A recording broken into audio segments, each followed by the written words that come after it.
पाकिस्तान में crypto currency की जो बाइंग सेलिंग है ना वो इलीगल है। जो बंदा भी क्रिप्टो ट्रेडिंग करता है या उसको यूएसडीटी डॉलर अपने एसेट बेचता है या ख़रीदता है तो पहले तो एफआईए की कॉल आती थी, बैंक अकाउंट भी फ्रीज़ होता था। लेकिन अब साथ साथ आपको नैब को भी भुगतना पड़ेगा। नैब के अंदर भी आपके केसेस चलेंगे। ये आज की न्यूज़पेपर के अंदर भी उन्होंने बाकायदा हेडलाइन दी और ख़बरदार किया है कि आप क्रिप्टो करेंसी का लेन देन बिल्कुल ना करें। लेकिन जो लोग बेचारे मुख्तलिफ प्रोजेक्ट्स के ऊपर ऑनलाइन काम करते हैं तो लोग जो ऐप डेवलपमेंट है या कोई भी एयर ड्रॉप्स हैं मुख्तलिफ किस्म के प्ले टू अर्न गेम खेल के कुछ थोड़े बहुत एसेट्स क्रिप्टो के अंदर अर्न कर लेते हैं, उनको फ्री टोकन जो वो मुख्तलिफ एयर ड्रॉप से हासिल करते हैं तो वो बेचारे अपना थोड़ा बहुत जो कैश आउट लेते हैं बैंक के अंदर तो बैंक अकाउंट भी फ्रीज़ हो जाता है और साथ साथ एफए की कॉल भी उनको आ जाती है। वो एक से बढ़ के ना कहता है आसमान से गिरा और खजूर पे अटके वाला उसके साथ हिसाब हो जाता है। तो इसके अंदर कौन से अकाउंट ओपन होते हैं, कौन से बिल्कुल भी ओपन नहीं होते।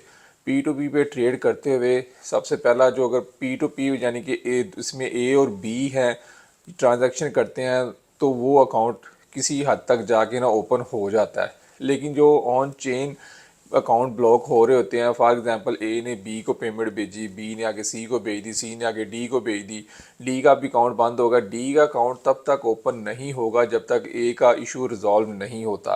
तो ये जो ऑन चेन जो अकाउंट ब्लॉक हो रहे होते हैं ना वो अकाउंट बिल्कुल भी ओपन नहीं होते जब तक वो बंदा जो सबसे ऊपर जिसके साथ इशू हुआ है, बाकियों ने तो पेमेंट ठीक किया, लेन देन किया, लेकिन वो जो ए ने पता नहीं कौन सा फ्रॉड किया है, कौन से ऐसे काम किए हैं जिसके अंदर वो मुलव्वस है और उसका अकाउंट फ्रीज़ हो गया। जब तक ए अपने मामलात क्लियर नहीं करेगा तो बी सी डी के अकाउंट ओपन तब तक नहीं होंगे। इसलिए इजी पैसा और जैज़ कैश के अकाउंट तो बिल्कुल भी ओपन नहीं होते क्योंकि उसमें ज़्यादातर जो ट्रांजैक्शंस है ना ऑन चेन हो रही होती हैं।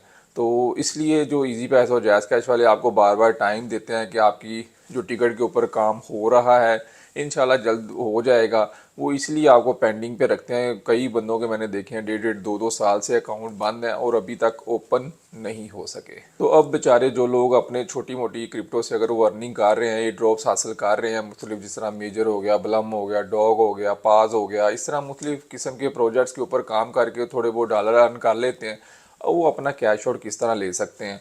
तो उसके लिए सबसे पहले कि अगर आप फेस टू फेस किसी अपने जानने वाले के साथ डील कर लें, अगर किसी को डॉलर चाहिए या वो कोई बेच रहा है या कोई सेल कर रहा है तो उसके साथ उसको बाइंग सेलिंग कर लें और उससे पैसे ले लें।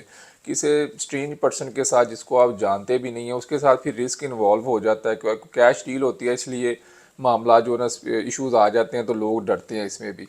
तो इसमें यह है कि आप अपने जानने वाले के साथ डील करें जो आपको अच्छी तरह जानता हो, उसके साथ बाइंग सेलिंग कर लें, वो सबसे ज़्यादा बेस्ट है अगर कैश डील कर सकते हैं तो।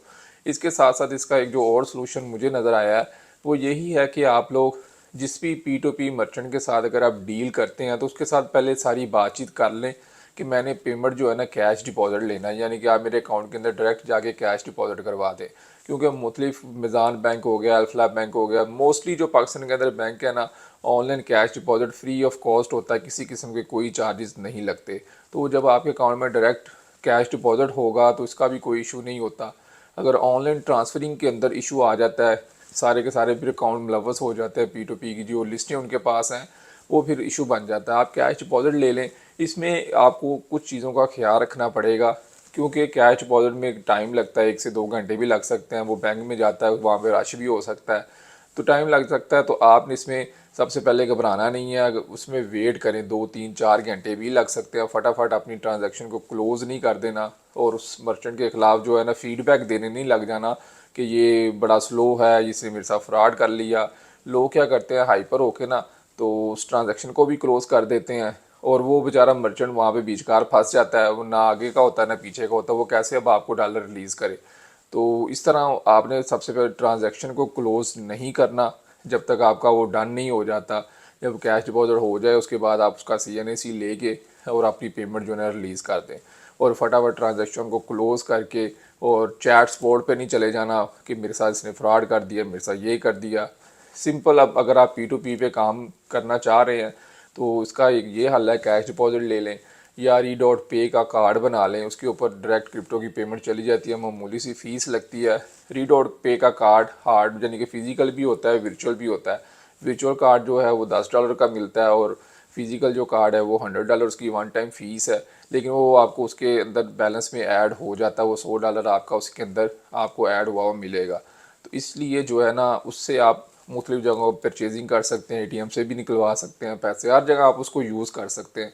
तो ये भी एक सलूशन है। इसके अलावा जो मुख्तलिफ अगर आपका कोई बाहर जानने वाला है उसके पेपाल पे आप पेमेंट मंगवा लें, स्क्रल के ऊपर ले लें, काफ़ी ज़्यादा सॉल्यूशंस हैं। लेकिन उसके लिए फिर आपको कोई ऐसा बंदा जो यूरोप के अंदर हो उसकी सर्विसेज लेनी पड़ेंगी। तो फिर आप जो ना वीज़ का अकाउंट है उसके थ्रू भी लोग आजकल फेसबुक से भी पेमेंट्स ले रहे हैं। इसके अलावा अगर आपके माइंड में भी कोई सलूशन है तो आपने मुझे कमेंट सेक्शन में ज़रूर बताना है, ताकि हम उसके ऊपर मज़ीद वीडियो बना के आप लोगों को मज़ीद अपडेट्स दे सकें।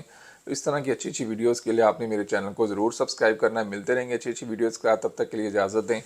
अल्लाह हाफ़िज़।